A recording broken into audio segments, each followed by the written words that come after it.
This is Daily Gains. Welcome back. I'm Jeremy. And I'm Dave.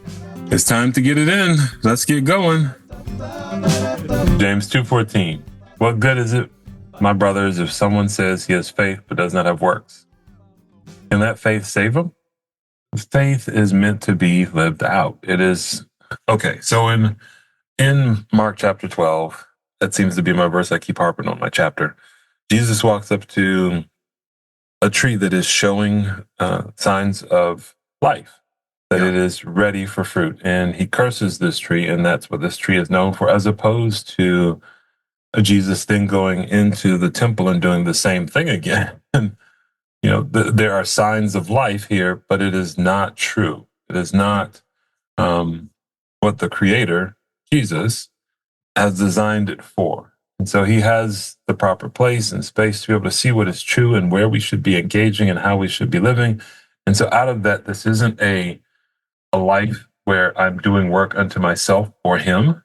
This is a life of I am seeking to obey him and be faithful to him and the work that he has given me to do. And out of that, out of following the leading of the Spirit, I should be found faithful. And I'm working out my salvation. I'm living it out. And so that, as my brother, my sister, is the challenge. It's really to stay in step with the Spirit and not to just fall into a space of doing some work or laying things on God and blaming him. But I do know in most spaces and places it's easy to just pray about it and not do anything about it and say that I did my main thing, which is the main thing, is prayer. Yes. But you have to open your mouth. You have to, love the homeless person, help the widow, visit the incarcerated. Like, you actually have to do those things in line with the leading that the Spirit has placed upon your heart. It doesn't. This is the catch, right? This is the soteriological catch, especially for evangelicals, especially for Reformed evangelicals, because we can look at this and we can say, oh, but Paul has said so clearly that no works, and by doing the law, no one's going to be justified. But the question here is, when James says, if a man says he has faith but doesn't have works, is he justified? Right? That's what it says, right? Is he justified? And the answer there is yes, he is. But the question is, does he really have faith? Does he really have faith? If he really has faith, this is what James is going to say here in a second. So I'm not going to quote him, because that'd be stepping on the lead, right?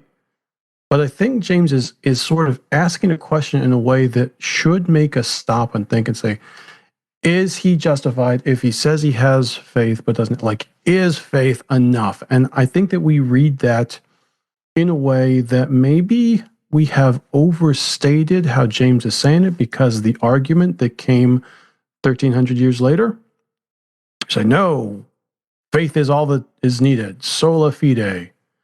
And I don't think necessarily that that's the extent to which James is looking at this, because he's talking about our actions in all the verses up this. He's talking about anger, he's talking about adultery and lying and hatred.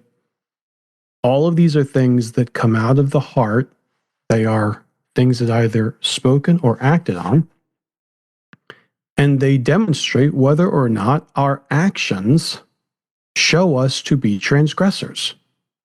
And I think he's focusing on that and saying, look, you may have the right words, you may have the faith, but it should be showing up in this account here of your daily living. So that's my thoughts here, without digging too deeply into it. Maybe I'm a heretic. If I am, go ahead and find a steak and cook it for me. Don't burn it. I like it rare. That's the proper application, I think.